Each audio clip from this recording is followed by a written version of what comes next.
Bismillahirrahmanirrahim. Assalamualaikum warahmatullahi wabarakatuh.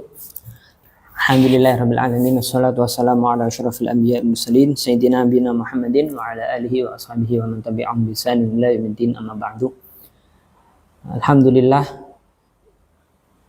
puji syukur mudah-mudahan senantiasa daripada Allah Ta'ala atas rahmat dan hidayahnya akhirnya kita bisa hadir dalam kajian hari ini. Salawat dan salam mudah-mudahan dihaturkan kepada Nabi Muhammad SAW. Semoga kita mendapatkan syafaat dari beliau di hari akhir nanti. Ya, insya Allah pada kesempatan kali ini kita akan melanjutkan pembahasan kita mengenai bab zakat. Pada pertemuan sebelumnya kita telah membahas beberapa bagian dari zakat, ya. Di antaranya zakat peternakan, ya, zakat ternak, yaitu ada sapi, kemudian kambing.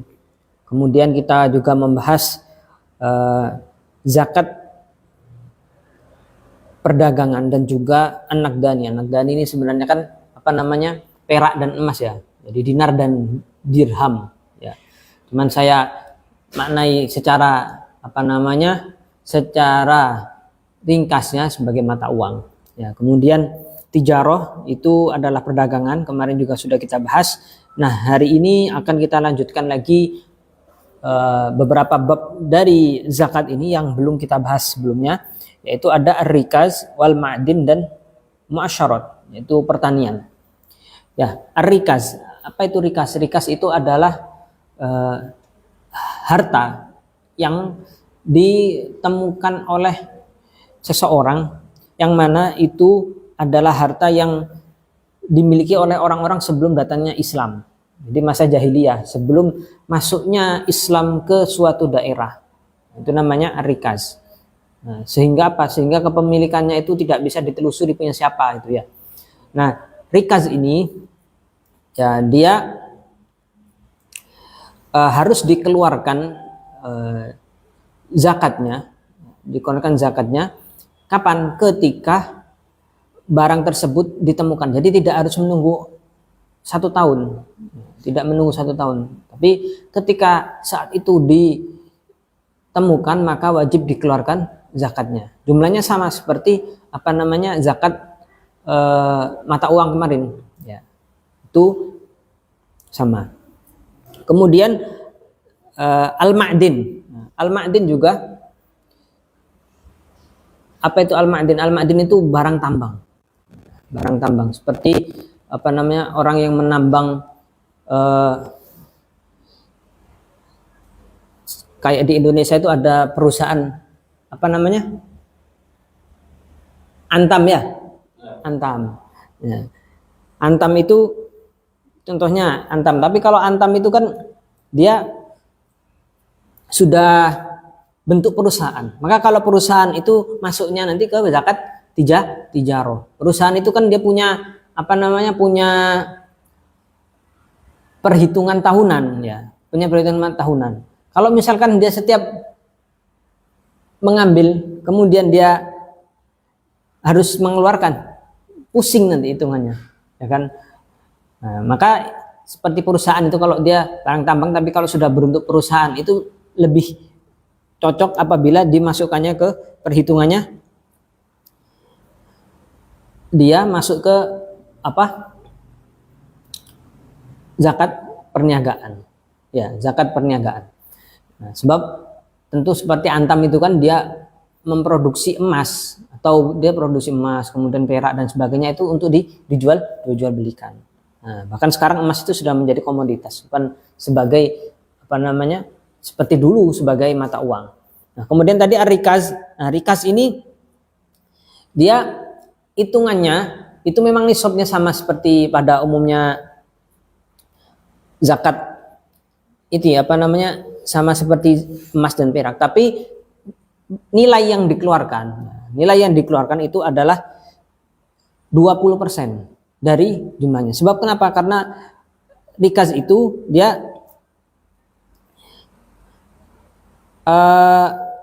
bukan dari pemilikan kita. Nah, jadi beda dengan apa namanya tambang. Nah, kan rikas itu kan kita kadang orang itu menemukan barang galian itu kan untung-untungan kan. Kayak orang di Majapahit itu kan mana? Mojokerto itu mana? Daerah Trawulan ya.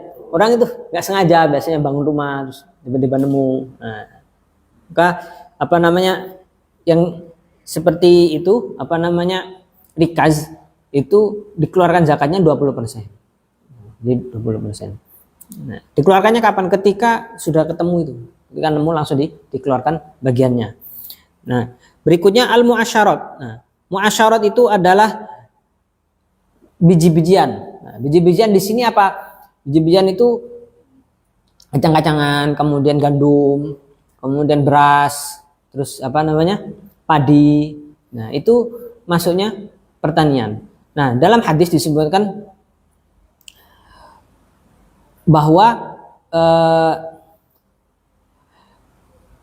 zakat dari pertanian itu tidak wajib dikeluarkan kecuali kalau dia beratnya itu khamsatu ausukin.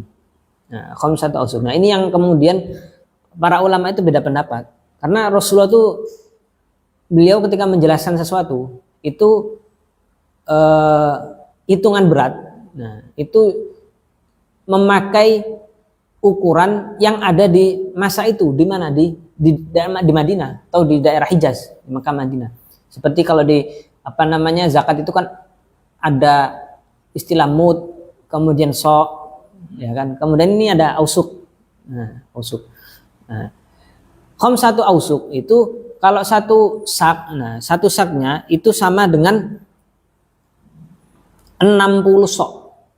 Nah, sama dengan 60 sok. Satu sok itu 4 mud.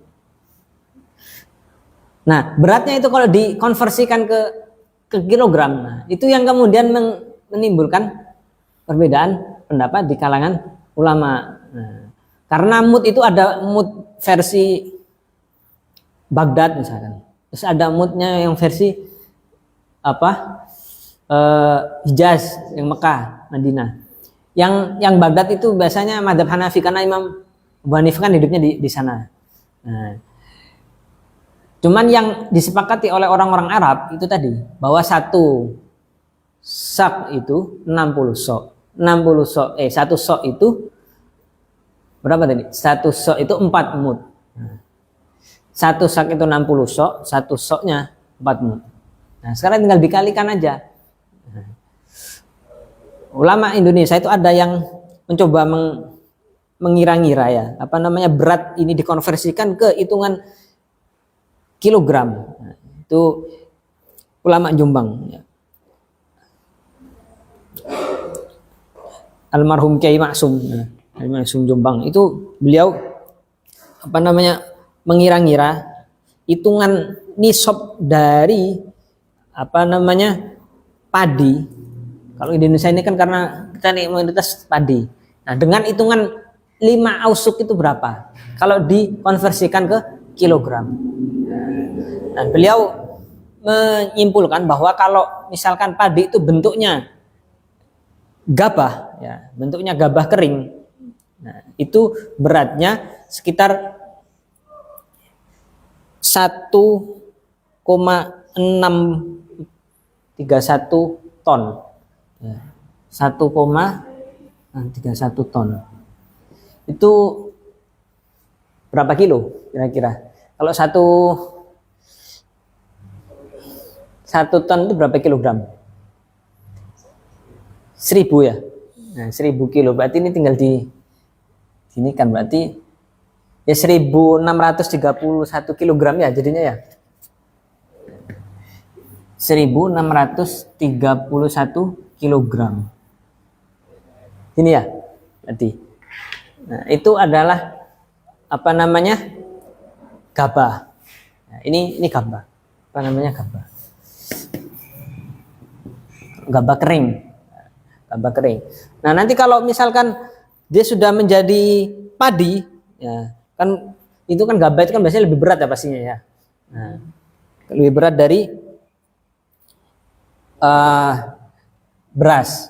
Nah, kalau sudah jadi beras, nisabnya jadi 800 16,3 kilogram.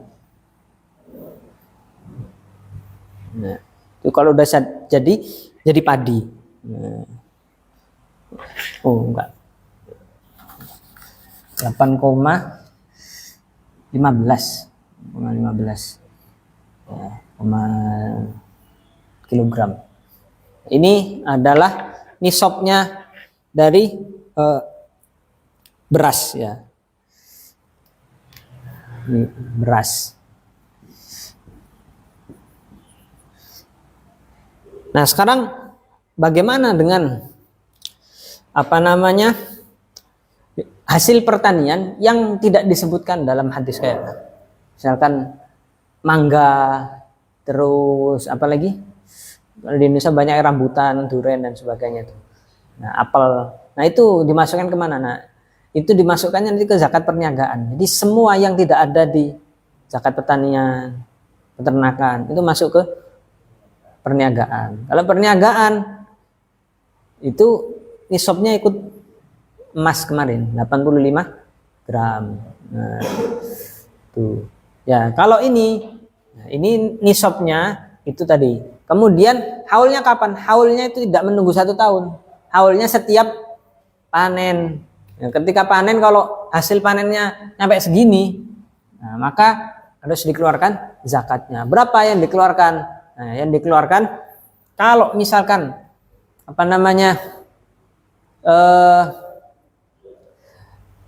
zakat itu apabila ketika menanam airnya berasal dari hujan, ya tidak tanda hujan lah.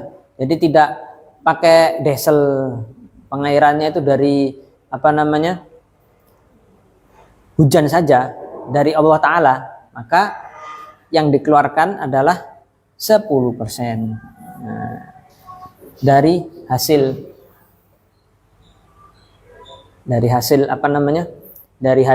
panennya. Nah, kalau misalkan dia selama menanam itu ada usaha dia dengan pakai diesel misalkan, terus atau bahkan yang masih manual, ya kan, ditimba kalau dulu ya, iya, sekarang nggak ada. Nah, maka jadinya 5%. Nah, 5%. Jadi ini dengan ini tanda hujan.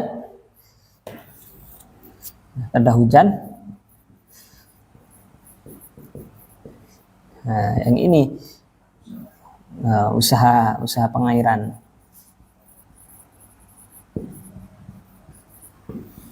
Nah, ini adalah zakat apabila itu zakat pertanian.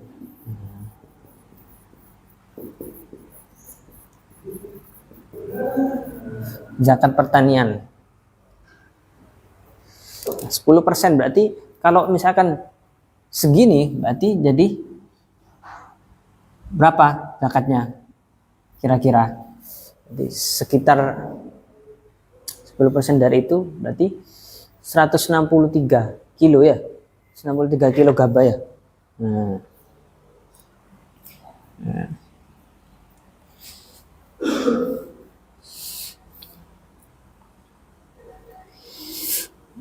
Ini adalah zakat pertanian. Nah, berikutnya zakatul fitri, zakat fitrah. Nah, zakat fitrah ini semua orang wajib nih. Syaratnya cuma Islam, sama dia masih Islam, kemudian orangnya itu punya kelebihan makanan 1 hari 1 malam di tanggal Syawal itu. Kemudian ketiga, idroku akhiri juz' min Ramadan wa awwali juz'in min Syawal. Sekarang kita masuk ke zakat fitrah ya. Zakat fitrah. Zakat fitrah.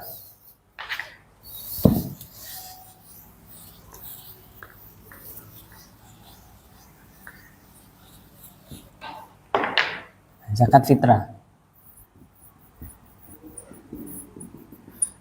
Zakat fitrah itu syaratnya cuma 3. Islam, Kemudian apa namanya, ada kelebihan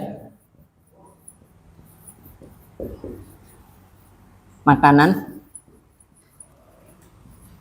Nah, ada kelebihan makanan. Ketiga, mendapati awal Syawal dan akhir Ramadan.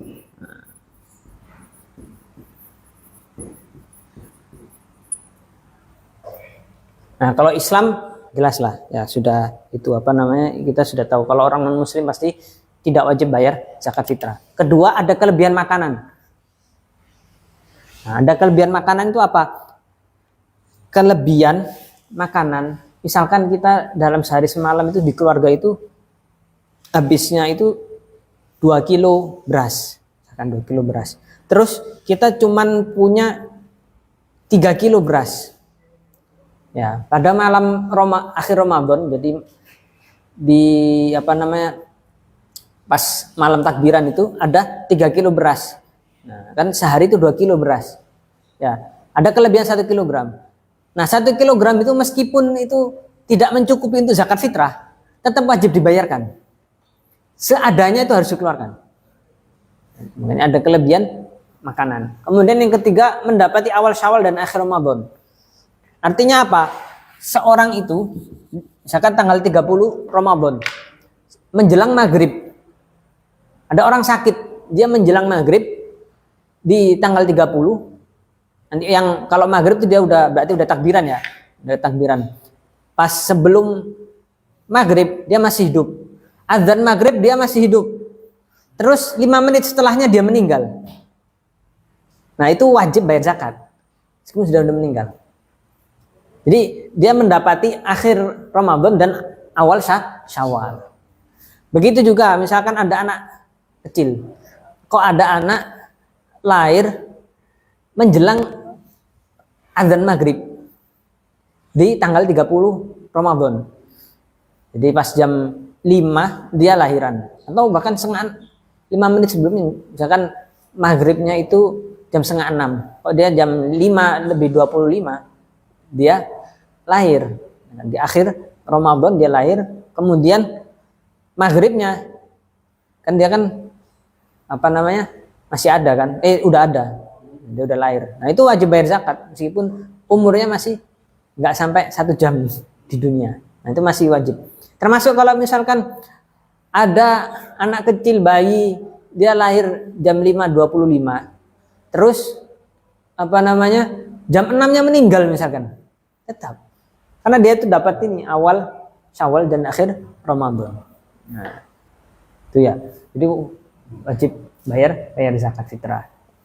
Nah, kemudian tadi yang ada kelebihan makanan, maka bahkan disebutkan dalam kitab itu, kalau sekarang orang itu mungkin nggak ada lah yang nggak wajib apa namanya bayar zakat fitrah. Kenapa? Kalau disebutkan dalam kitab, orang itu bahkan kalau dia punya bajunya banyak, itu wajib menjual bajunya untuk bayar zakat fitrah. Sampai segitunya. Zakat fitrah itu sangat krusial. Nah, sampai orang itu kalau misalnya nggak punya makanan, misalkan, tapi bajunya banyak, nah, 1 lemari itu banyak, suruh jual bajunya. Rumahnya, kalau rumahnya lebih dari mencukupi, misalkan dia punya motor tapi nggak bayar zakat fitrah, nah itu harus bayar, ya harus jual motornya kalau motornya bagus. Ya gitu. Kalau disebut dalam kitab-kitab itu gitu. Saking pentingnya orang itu untuk bayar zakat fitrah. Nah, zakat fitrah itu berapa? Nah, zakat fitrah ini yang kembali lagi ke hitungan yang tadi, bahwa Rasulullah itu kalau menyebutkan hitungan itu berdasarkan ukuran di tradisi di masa itu dan juga di daerah beliau hidup, yaitu di apa namanya Hijaz, daerah Makkah Madinah. Nah, beliau menyebutkan bahwa zakat fitrah itu dengan 1 sok. Ya, 1 sok. 1 sok tadi kan 4 mud. Nah, ini kemudian berbeda pendapat antara jumhur. Bahkan tiap mazhab itu beda. Kalau mazhab Syafi'i itu hitungannya ya, dari 1 sok itu ukurannya itu sekitar ya dibulatkanlah 3 kilogram.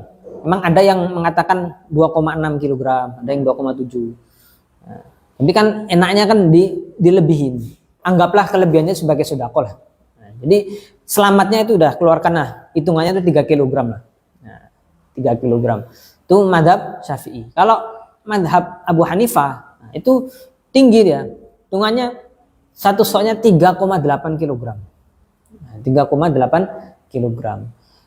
Nah, ini siapa yang wajib mengeluarkan? Kepala keluarga yang wajib mengeluarkan. Maka seorang ayah wajib mengeluarkan zakat bagi kan istrinya, anaknya. Bahkan kalau misalkan punya budak itu kan nggak punya kepemilikan.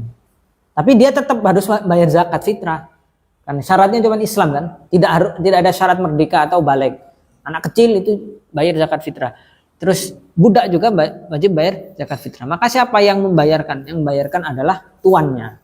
Ya, tuannya. Ya. Nah,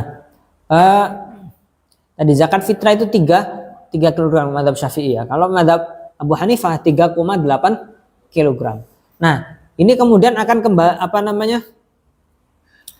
meluas pembahasannya kepada perihal tata cara pembayaran zakat fitrah. Nah, zakat fitrah itu kan kalau misalkan menurut mazhab Syafi'i itu jumhur ulama, tidak hanya mazhab Syafi'i tapi juga mazhab Maliki dan juga mazhab Ahmad Hambali bahwa zakat fitrah itu tidak boleh dikeluarkan dengan bentuk uang. Tapi harus dengan makanan pokoknya yang ada di situ. Nah, tapi sekarang tidak dapat dipungkiri bahwa banyak orang atau banyak lembaga zakat itu yang menawarkan untuk membayar zakat dengan tunai, dengan uang saja. Nah, itu bagaimana? Nah, dalam 4 mazhab itu yang membolehkan untuk membayar zakat dengan uang itu adalah mazhab Abu Hanifah. Nah, sedangkan kita itu kalau misalkan mau ingin mengikuti pendapat suatu mazhab, itu tidak boleh kita hanya ngambil enaknya saja tanpa mengambil sisi yang lain. Jadi kalau ingin pindah mazhab itu ya satu paket lah. Dalam bab itu juga harus ngikut itu. Kenapa? Ibaratnya gini. Anda itu kalau misalkan ibaratnya mazhab itu ibarat dokter misalkan. Kita mau ke dokter. Kemudian di dokter A, kan kita dokter itu kan nggak tahu kan kendala kita apa. Kita bilang saya pusing Mbak, dikasih obat. Kemudian datang lagi ke dokter B, bilang kenapa kaki saya sakit, dikasih obat lagi. Ini ke dokter C bilang perut saya yang sakit, dikasih obat lagi. Kemudian di rumah kita racik sendiri, kita makan, kita minum sendiri, bisa overdosis karena beda yang kita omongkan. Nah, sama begitu juga dalam bermadzhab itu kita jangan mengambil enaknya saja. Kalau kita ngambil enaknya itu terus kita racik sendiri bisa jadi, atau bahkan yang kita ambil itu tidak diterima oleh semua mazhab. Di mazhab Abu Hanifah itu nggak sah, di mazhab Syafi'i nggak sah, di mazhab Malik nggak sah, di mazhab Hambali juga nggak sah. Terus kita mau ikut mazhab yang mana? Nah, Anda mau bayar zakat menurut mazhab Abu Hanifah dengan membolehkan bayar tunai, oke. Tapi kita mau ikut hitungannya, beratnya ikut mazhab Syafi'i, nggak bisa. Secara mazhab Syafi'i nggak sah, karena mazhab Syafi'i itu harus bayarnya bentuk beras atau makanan pokok. Mau ikut mazhab Abu Hanifah, ya nggak sah juga. Orang beratnya kurang kok. Kita ikut beratnya 3 kg, sedangkan mazhab Abu Hanifah itu beratnya 3,8. Ya, jadi mazhab siapa? Mazhab nafsi, mazhab sendiri. Nggak bisa. Jadi harus ikut satu paket gitu maksudnya. Ya. Jadi jangan sampai kemudian kita ngambil kesimpulan sendiri, ngambil enaknya sendiri, tapi di semua mazhab itu nggak diakui gitu. Nah, jadi di akhirat saya ikut Abu Hanifah sopo? Saya nggak gitu kok. Kamu ngaku-ngaku gitu. Nah, misalkan nanti di akhirat kita mau ngeklaim saya ikut mazhab Syafi'i waktu bayar zakat tahun ini, kata Imam Syafi'i, enggak, saya nggak bilang gitu. Nah, gitu. Ya. Nah, jadi itu tadi, kalau memang kita mau ikut pendapat madhab Abu Hanifah yang membolehkan bayar tunai, maka ikutlah beratnya juga. Beratnya madhab Abu Hanifah berapa? 3,8 kilogram. Nah, di madhab Abu Hanifah juga itu tidak semua makanan pokok. Berat itu 3,8 itu adalah berat gandum. Ya, berat gandum. Kita melihat 3,8 itu berat gandum. Maka biasanya kita sebelum pembayaran zakat itu biasanya lembaga zakat yang memberikan fasilitas untuk pembayaran dengan tunai itu memberikan edaran bahwa zakat tunai itu dengan nilai segini-segini. Nah, nilainya itu diambil kesimpulan dari mana? Dari nilai atau harga gandum internasional, kayak gitu. Ini merujuk kepada harga gandum internasional pada hari itu. Supaya apa? Yaitu mengikuti madhab Abu Hanifah. Karena madhab Abu Hanifah itu tidak dengan beras, tapi dengan gandum. Meskipun dengan uang, misalkan dengan uang, tidak dengan gandumnya. Nah, ini adalah zakat fitrah. Nah, kemudian tadi dalam kita melaksanakan zakat juga harus ada niat ketika mengeluarkan zakatnya. Niat itu tidak harus diucapkan, tidak harus diucapkan. Meskipun kalau diucapkan itu lebih baik, karena di situ ada keyakinan dalam hati. Dengan adanya ucapan dalam mulut itu kan menambah keyakinan dalam hati. Jadi misalkan kalau tidak diucapkan, kita hanya berniat dalam hati bahwa ketika mengeluarkan zakat itu, oh ini saya bayarin untuk zakat. Nah, itu sudah sudah menjadikan zakat itu sah. Tapi kalau misalkan diucapkan, misalkan ketika bayar ke lembaga zakat itu, Pak ini saya membayarkan zakat ya, nah, itu lebih baik. Itu juga udah termasuk niat itu. Kita ngomong itu udah termasuk niat. Jadi niat itu jangan kemudian dibatasi hanya pada misalkan nawaitu an ukhrija zakat, enggak harus itu. Itu memang tekstualnya seperti itu. Tapi dengan kita mengucapkan itu sudah termasuk niat. Nah, seperti halnya Rasulullah SAW ketika hendak puasa sunnah itu kan beliau ketika masuk ke rumah kemudian nanya ke Sayyidah Aisyah, Aisyah apa ada makanan hari ini yang bisa saya makan? Kata Sayyidah Aisyah, nggak ada ya Rasulullah. Idzan inni shaim, kalau gitu saya mau puasa. Itu udah masuk niat itu. Nah, jadi tidak mesti misalkan niat itu sebagaimana yang teks yang biasanya diajarkan oleh para ulama. Meskipun itu yang afdol, kenapa? Karena lengkap. Itu ada ungkapan saya mengeluarkan zakat, kemudian bentuk zakatnya itu zakat fitrah, kemudian niatnya itu untuk Allah Ta'ala. Nah, itu yang paling lengkap. Nah, kemudian masharifuz zakat. Nah, masharifuz zakat itu kemana zakat itu diberikan. Nah, ini kan sudah dijelaskan dalam dalam Al-Quran, kan? Kemana saja zakat itu disampaikan atau dibagikan. Wala yajuzu an yasrifaz zakata wal fitrata illa ila hurrin muslimin muttasifin bisfati ahadil asnaf atsamaniyah. Nah, maka tidak boleh membagikan zakat mal atau zakat fitrah illa kecuali ila hurrin kepada seorang yang merdeka muslim. Hur maksudnya apa? Berarti kalau ada budak itu tidak boleh dia meskipun kelihatan dia miskin budak itu, tapi tidak boleh kita memberikan dia zakat. Kenapa? Karena budak itu kan dia tidak memiliki hak kepemilikan. Semua yang dimiliki budak itu milik tuannya. Karena kalau kita ngasih zakat ke budak, berarti kita ngasih zakat ke tuannya. Sedangkan tuannya itu kaya, punya budak kan. Nah, muslimin. Nah, seorang muslim harus muslim. Tidak boleh misalkan kita ngasih ke orang kafir. Nah, muttasifin bisifati ahadil asnafit tsamaniyah, dan dia itu memiliki sifat dari salah satu sifat yang 8. Nah, ya kan? Innamas shadaqatu lil fuqara wal masakin wal 'amilina 'alaiha wal mu'allafati qulubuhum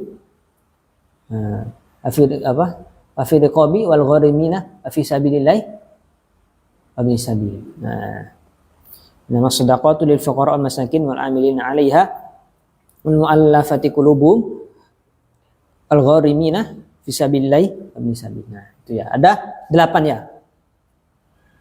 Nah, wa kaunihi ghaira hashimiyyin wala mutallibiyyin wala maula lahuma. Dan juga tidak boleh memberikan zakat kepada Bani Hashim dan Bani Muthalib atau budak wala maula lahuma, atau yang pernah dimerdekakan oleh keduanya. Nah. Wa yajibu isti'abul mawjudina minhum, dan harus mencakup keseluruhan dari 8 itu kalau misalkan ada. Nah, maksudnya ghairu hasyimina ini, kadang orang tuh saking penginnya jadi disebut sebagai keturunan Nabi sampai macam-macam lah ya. Padahal untuk jadi keturunan Nabi itu Bani Hashim itu kan, keturunan Nabi itu masuk Bani Hashim. Padahal orang itu kalau jadi Bani Hashim itu nggak enak sebenarnya. Pertama beban karena wah dia keturunan Nabi kan, masa kelakuannya nggak jelas kan. Nah, terus kedua, Bani Hashim itu nggak boleh menerima zakat dan sedekah meskipun miskin. Sedekah pun nggak boleh itu menerima. Sedekah itu nggak boleh. Yang boleh itu hadiah. Orang itu kalau ngasih seorang hadiah itu kan orangnya harus ya paling nggak dihormatin aja. Berarti itu beban tersendiri. Dia harus bisa dihormati oleh orang, ya kan? Kalau misalkan orangnya nggak jelas, ya kan, nggak mungkin dikasih hadiah, meskipun dia sesusah apapun gitu. Nah, pasti dikasihnya sedekah. Sedangkan orang itu misalkan nggak boleh dapat sedekah, nah kan berat. Nah, tuh. Maka misalkan orang nggak jelas, ya kan, nggak ngerti agama, potongannya bikin ajaran-ajaran yang khurafat gitu kan. Tapi kok ngaku keturunan Nabi gitu. Nah, misalkan orang mau ngasih hadiah gimana, ya kan? Ya. Nah, kalau sedekah nggak boleh katanya nerima kan? Keturunan Nabi nggak boleh nerima sedekah, kan?